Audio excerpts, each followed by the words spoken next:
Antes de Einstein, um cientista se tornou muito conhecido por conta de uma proposta de transformações de coordenadas de um referencial em movimento em relação a um outro referencial que se encontra fixo, por exemplo.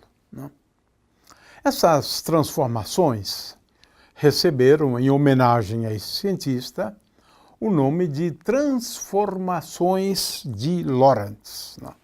Então, o tema aqui é estas transformações que foram obtidas antes da teoria de Einstein. Esse indivíduo estava estudando um problema relativamente simples. Qual era o problema que ele estava investigando? Uma carga em movimento. E eu agora coloco meu referencial preso à carga elétrica. Preso à carga elétrica. No referencial da carga elétrica, temos as seguintes situações. Nós só temos um potencial elétrico V de x, y e z, mais x', y', z', que é igual a Q sobre 4π ε0. E agora, então, vamos colocar aqui raiz quadrada de x' ao quadrado mais y' ao quadrado mais z' ao quadrado. 1 sobre isso. Isso é bem conhecido. O problema, por outro lado, era de se determinar o potencial, este mesmo potencial, num ponto P de coordenadas x, y e z, mas num referencial que vê a carga elétrica em movimento. Claro que nesse referencial ele vai medir o potencial no instante de tempo t, num ponto P e num instante de tempo t. De forma que esse potencial agora, ele depende de x, y, z e t. A questão é, como é que eu determino esse potencial? Bom, a ideia sempre foi essa, de olhar para esse potencial num instante de tempo t. Ele foi gerado quando a carga elétrica estava aqui, atrás. No instante de tempo t, a carga está aqui. Mas o que ela experimenta é o campo elétrico quando a carga estava no instante de tempo anterior. Este instante de tempo anterior é conhecido como um instante de tempo retardado, ou seja, num instante de tempo t', que é igual a t, menos o quê? Menos essa distância, porque ele estava aqui numa posição que poderíamos chamar de R', R', e R é esse vetor posição. Então, esse vetor aqui é o vetor R menos R'. É a distância do ponto que você observa o potencial e o ponto no qual esse potencial foi produzido. Essa distância. Essa distância é módulo de R menos R', mas a luz vai daqui até aqui com uma velocidade c. Consequentemente, é módulo de R menos R' dividido por c. Essa é uma primeira coisa que é importante, e a partir dessa ideia de que acontece o retardo, então já se sabia que o potencial no instante de tempo t não é dado por essa expressão aqui. Na verdade, é dado por uma expressão bem mais sofisticada, conhecida como potencial de Leonard Wishart. Então, a expressão para esse potencial é igual a Q, até aqui tudo igual, Q sobre 4π epsilon 0, aqui é tudo igual, mas as coisas agora mudam bastante. Né? Por quê? Agora o potencial seria o potencial não usando a coordenada R, mas usando essa coordenada. Porque depende da distância, mas da distância até esse ponto aqui. Até aqui dá para entender bem. Mas existe um outro fator, e que não vale a pena a gente falar sobre ele aqui, já foi analisado quando nós estudamos o problema da radiação. Né? Esse fator aqui é 1 menos, vou escrever R menos R', sobre módulo de R menos R', que é o próprio R, porque esse R que está aqui é exatamente esse módulo de R menos R' sobre C. De forma que R é essa distância aqui, R é essa distância.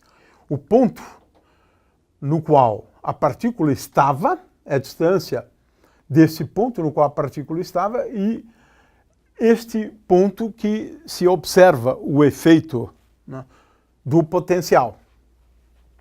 Muito bem. Então, para completar, vamos chamar essa velocidade aqui, então, de V, a velocidade com que a partícula se desloca, né, dividido por C. Esse tipo de potencial aqui é conhecido como potencial de Leonard Wishart. Isso aqui era relativamente conhecido, né? Essa expressão para o potencial de Leonard Wishart. Né? O problema é que para eu determinar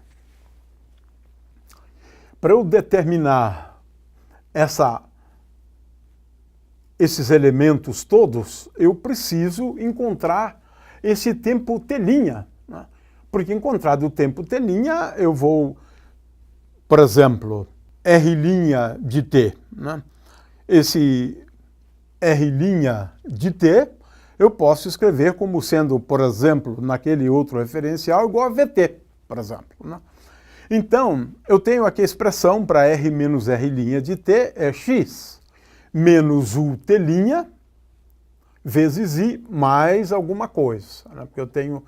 Mas veja que R menos R' escalar V sobre C é bem simples, esta expressão aqui. Né? De forma que esse mesmo potencial, então, eu posso escrever assim, é igual a Q sobre 4π epsilon 0, e agora aqui eu tenho 1 sobre R, multipliquei por isso, menos R escalar menos R menos R', escalar V sobre C. Ora, eu tenho aqui uma expressão relativamente geral para R menos R'. Na verdade, como R' está ao longo do eixo X, esse vetor aqui, agora escrevo como sendo igual a xj mais z vezes k. Né? Mais z vezes k. Ora, R menos R' escalar V, como a velocidade está ao longo do eixo X, aliás, aqui, em vez de usar U para velocidade, eu vou manter V como está ali. Então, x menos V t', né? E logo, R menos R' escalar V, R menos R' escalar V, é simplesmente x menos V t', E agora eu tenho V sobre C. Consequentemente, o resultado de tudo isso é que V de x, y, z e t é igual a Q sobre 4π epsilon zero. E agora aqui eu tenho módulo de R menos R', mas R' é a posição da partícula num instante de tempo anterior. Esse tempo T' aqui.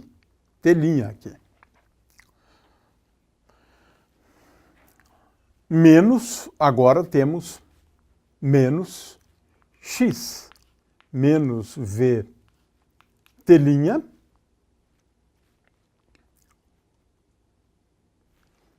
x menos v T' vezes v dividido por c. Ou seja, eu posso determinar este potencial se eu souber, porque eu tenho aqui módulo de R menos R', está aqui. Se eu souber T', veja, na verdade, o que eu tenho aqui é uma expressão que, se eu souber como determinar T' como função do tempo, né? Veja, isso aqui é igual a Q sobre 4π epsilon zero. Veja,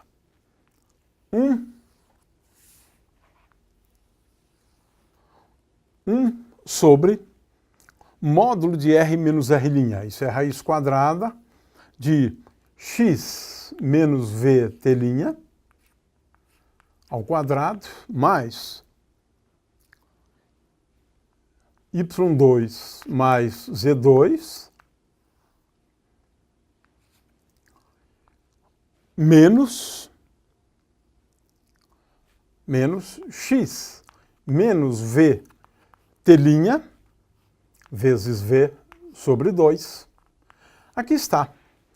Ora, é curioso, porque esse potencial depende de x, depende de y, depende de z, mas esse aqui não depende, escrito assim, ele não depende de t, ele depende de T'. Então eu preciso ainda encontrar T', esse é o problema. Ora, como é que a gente determina T'? A coisa é, em princípio, bem simples. Eu começo assim. T' é igual a T. E agora, menos, eu tenho aqui a raiz quadrada de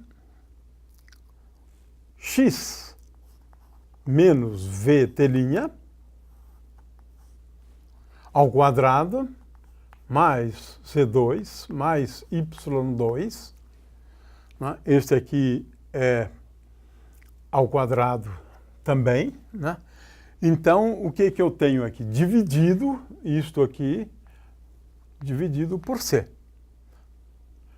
Ora, em princípio, não é difícil, não, achar T como função de T'. Como é que eu faço? Em primeiro lugar, eu elevo isso aqui ao quadrado e escrevo T menos T' é melhor, passo T' para cá, né? Ao quadrado, agora elevo ao quadrado, e isto é igual, coloco aqui C ao quadrado, que vem daqui, então C2 vezes T menos T' ao quadrado é igual a x menos v T' ao quadrado mais Z2 mais Y2. Ou seja, eu tenho aqui uma equação do tipo AT' ao quadrado mais BT' mais C igual a zero. Ora, T' agora é, ou a gente precisa encontrar os zeros de um polinômio de segundo grau. Então, se eu levar aqui ao quadrado, eu tenho, por exemplo, C2, T2. É o primeiro, né? É o primeiro termo que vai, na verdade, para essa constante C. Né? Mas eu tenho C2, T' ao quadrado. Um termo de A já é esse. O outro é esse aqui, V2 vezes T' ao quadrado. Então, eu tenho que achar. A resposta é a seguinte. 1 menos V2 sobre C2 vezes T' é igual a T menos Vx sobre C ao quadrado menos raiz quadrada de x menos Vt ao quadrado mais 1 menos V2 sobre C ao quadrado vezes Z2 mais Y2. Então, esta é a resposta. Claro que eu estou escrevendo T' agora em função, claro, de Tx, Y e Z.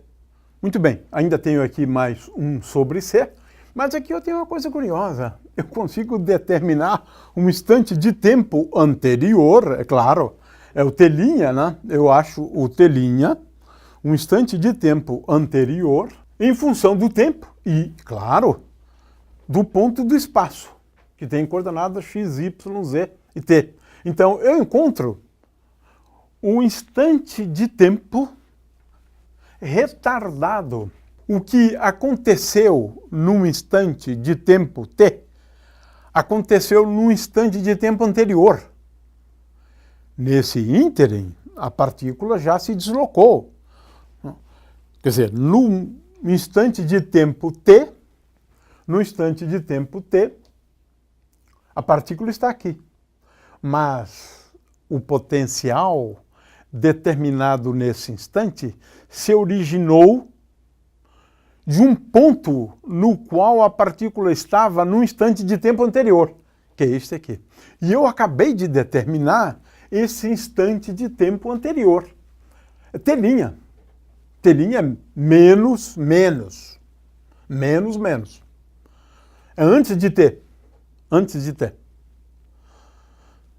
Essa é uma expressão muito interessante mesmo.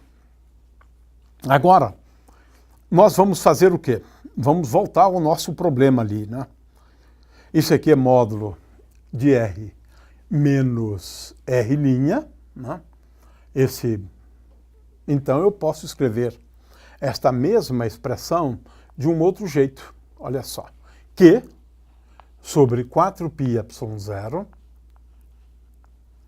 vezes 1 sobre, veja, 1 sobre, aqui, como vemos, módulo de R menos R' é igual a T menos T' vezes C. Então, aqui eu tenho C vezes T menos T',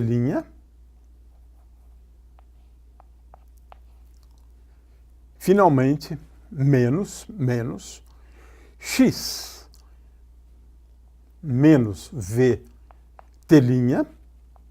vezes V dividido por C. Olha só que coisa curiosa.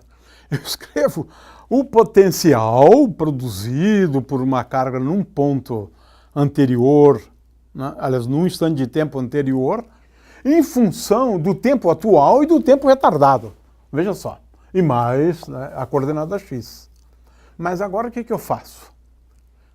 Eu tenho aqui T', substituo aqui. Então, eu trago esse T', substituo aqui. Né? E trago esse mesmo T' e substituo aqui. Eu já sei T'. Substituir aqui. Olha só a coisa curiosa, o resultado curiosíssimo que se obtém, né, depois de efetuadas essas substituições, aqui e aqui. Né? É o seguinte, V de x, y, z e t é igual a Q sobre 4πε0 vezes um fator aqui que se chama de gama de V, né? 1 sobre raiz quadrada de gama de V vezes x menos Vt, e tudo isto aqui ao quadrado, mais y2 mais z2. Esse é um resultado absolutamente fantástico, né? Fantástico. Por quê? Agora vamos ver como é que Lorentz raciocinou. Vamos voltar à nossa expressão aqui, para V em função de x', y', z'. Veja, aquela expressão que ele obteve é ou é equivalente a esta se eu, então, escrever que a propriedade de transformação de x' é igual a gama de V. Gama de V é 1 sobre raiz quadrada de 1 menos V2 sobre C2 vezes x menos VT. X menos VT. Olha só. Assim, Lorentz inferiu uma transformação de coordenadas que é diferente da de Galileu. Esta aqui, onde gama de V, né, é igual a 1 sobre raiz quadrada de 1 menos V2 sobre C2. Tá?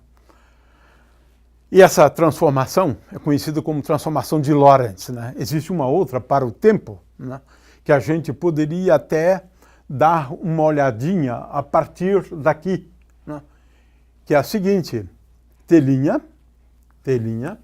é igual a T menos Vx sobre C ao quadrado vezes gama de V, 1 sobre raiz quadrada de 1 menos V2 sobre C2. E assim que Lorentz se deu conta de que, do ponto de vista do eletromagnetismo, parece fazer mais sentido essas transformações aqui. Ah, claro que agora eu tenho Z igual a Z', sim, e Y igual a Y'. Isso não pode ser diferente. Essas transformações aqui são conhecidas como transformações de Lorentz. Foram obtidas antes de Einstein, né? E com base nesse argumento, eu tenho uma carga elétrica que produz um potencial quando em repouso, dessa forma. Potencial elétrico em repouso. Quando ela está em movimento, deduzimos. O potencial é este aqui. O que significa x' igual a gama vezes x menos Vt. A conclusão é a seguinte: o eletromagnetismo parece ser compatível só com as transformações de Lorentz e não com as transformações de Galileu. Quem inferiu isso foi Lorentz. E o argumento é belíssimo e é bastante simples. Eu analiso a forma do potencial elétrico para uma partícula em repouso, e agora vejo a partícula em movimento, e agora eu vou determinar qual é a expressão para o potencial. E essa expressão só é compatível com essas transformações conhecidas como transformações de Lorentz. Einstein deduziu essas transformações, mas de qualquer maneira essas transformações existiam antes de Lorentz.